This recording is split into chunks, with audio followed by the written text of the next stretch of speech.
What's happening, everyone? Nicky Hawkins here, West Ham Fan TV, the morning after the game before. It's more like the afternoon after the game before. I've given myself a little bit more time to digest what I see yesterday, and I'm trying to find reasons not to be so negative, but I just can't find them. I've done this morning, I've made the big mistake of going around social media and checking people's reactions to the game yesterday.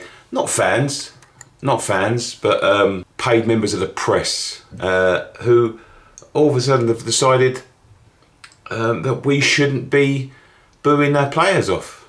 I'm talking about one guy in particular, Ian Ladyman, who decided that in all of his wisdom that our boos were not justified for yesterday. Let me just give you a stat. Ian Ladyman of the Daily Mail, the editor of Daily Mail, I think he's a West Ham fan. 15 wins out of 53 in the league. That's the equivalent of an entire Premier League season in the last 53 games. That's a season and a half. We haven't won in 38 of the 53, which is the equivalent to one Premier League season. In a season and a half, we haven't won our games. We're sitting in 17th in the table. We watched the likes of Everton, Leeds, obviously Bournemouth picking up big points yesterday. We host Aston Villa at home. We go into the game in the last 10 minutes having used one substitute, which was, by Moyes' admission, forced, when we need a goal in the game. A game that we're clearly on top of, and he brings off a striker and brings on a winger when there's a £35 million striker sitting on the bench. He also then comes out in the press and says they need more from us. They need more from us. Let me just give you a little hint about what to do here, Ian Ladyman. When the club issue you your company your tickets and you're going to sit in a press box, and at half time they're feeding you and watering you all for free, all on the coin of the club, why don't you take your time and turn down the free chicken burger and a free pint of beer or a glass of wine or whatever it is that you this goes for the Moose as well, that you're provided with by the club, the transportation that your newspaper kindly provide to you. Why don't you miss that train and buy one and actually go and talk to someone that buys a fucking ticket for the game? Why don't you do that? Because then you'll get a fucking grasp that the boos were not for the players that didn't perform badly but didn't perform well, but the boos are for the manager that sat on his fucking hands and has sat on his fucking hands for the entire season, scratching his head when the answer is blatantly obvious. Scamacca is sitting now. We need a fucking goal. What is the point of paying 35, 40 million pounds for a man who decides that it's best to take off the strikers completely when we need a goal? And for the Moose, who says a point in this situation, you've got to respect the point. No, you haven't got to respect the point. A point is, you might as well lose going out and fighting rather than sitting there and collecting a point against Aston Villa. Because when Manchester United, Man City and Arsenal roll up to the London Stadium, we're not going to be fucking sitting there celebrating a point. We're going to be celebrating heavy losses. The manager is clueless, and to sit there and talk about the fans who spend thousands and thousands of pounds, me personally I'm talking about, travelling around this country, travelling around Europe following the team, and you're telling me that you need my help. Why not fucking help yourself? You're the one on fucking 35, 40, 50 grand a week, David Moyes. Fucking get it right. Do you know what? I'm getting sick to the back teeth of it. You know, we need the fans. We need the fans. I'll tell you what. We'll do what you fucking say when you start paying for our fucking tickets. We're fucking sick to the back teeth of you. We're fucking sick back to the back teeth of your tactics. We're fucking sick of the back teeth of watching you standing with your hands in your fucking pockets, not knowing what to do. It's glaringly obvious. Get the fuck out of my club. And that's not a knock against Aston Villa. That's not even a knock against Ian Ladyman. But actually, before you start writing about things in the English and paid press, why don't you come down and actually fucking find out what's going on? Why don't you actually find out why the fans are booing? Because even though I went to Larnaca the weekend, we couldn't string two fucking passes together. The games against Aston Villa at home are, with all due respect to Aston Villa, who made it, I wouldn't even say they made it tough. They're a good side, Aston Villa. But you know what Aston Villa did? when they was in the position we're in now, hovering above the relegation zone. They was proactive. They got rid of their fucking dwindling manager, and when I got a progressive manager, they're now sitting comfortably 12 points ahead of West Ham in the table.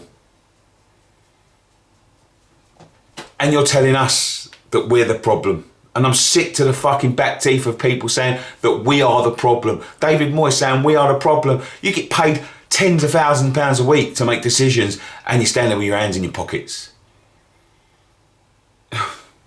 It's pathetic. Not only is it pathetic, it's insulting. Scamacca looked like a fucking man that lost a pound and found a penny. That's what he looked like. What does he have to do to get on the football pitch? Talking about his application and blah, blah, blah. Don't worry about stats. Don't worry about application, because there's only one stat that matters. And I'll tell you what, some people on this fucking Twitter platform saying we're 9th for effort. Fuck you. We're 17th for points. That's the stat that matters. When it comes to the end of the season and we're sitting bottom of the table, you can't just turn around and go, well, don't relegate us because we was 9th for effort. Fuck their effort. The boys are doing all that they can. But it's quite clear, yeah, that the man at the top motivating them is not motivating them. In fact, he's demotivating them. You know, what was the excuses for Scamacca yesterday? Oh, we need more output. We're 26 games into the season. Well, you can't turn around and go, well, he's just coming back from injury. Maxwell Cornet's just come back from the dead, more or less. And he's getting on the pitch. He's getting minutes. I don't understand it. I don't understand it. You know, at this point in the season, in the position we're in, when it's in those positions, we need our manager to roll the dice. This guy's just standing there with his hands in his pockets, thinking about it. By the time you think about it, it would be fucking Southampton at home. You know, on top of a good 20 minutes against Nottingham Forest. You know, when I thought we would have turned the corner, he does everything in his fucking arsenal to stop us from winning. To stop us from winning. You are not in a position at the moment, David Moyes, to be collecting points. And the board need to recognise that as well. Points at home against bottom half of the table teams are not going to keep us up. They're not. You know, you see some fight. You see Bournemouth 2-0 up against Arsenal last week. Unluckily won it 3-2. Beating Liverpool yesterday, who just come off the back of a 7-0 hammering at Man United. I can't see that fighting us. And it's not the players. The manager is drawing all the fight because he does the exact opposite that we need to actually go out there and go for wins. And I think it's, and I think he's come out in the press this week, but I've been saying this for weeks. I think it is blindly obvious that the players do not trust the manager to pick the players and pick the tactics that are going to allow them the chance to win. It's quite clear he doesn't trust them. He doesn't trust them to win. He'd rather work on stopping the other team from scoring than trusting these players that cost tens of millions of pounds, by the way, to go out and be able to actually outplay the football team. He's drawing the confidence out of the players, and the boos yesterday weren't for the players. We was proud of the players yesterday. Yeah, some of them didn't perform up to the, up to their, high standards. But we understand. We understand that, when you're in a job and the manager is taking the tools away from you to actually go out and get results. We understand it's difficult to get yourself motivated. We understand that, and it's nothing about the money. It's the man at the top that is getting the boos. The man at the top who is feeling our wrath. And instead of, as I said, instead of sitting up in the press box, why don't you actually fucking ask someone that was there?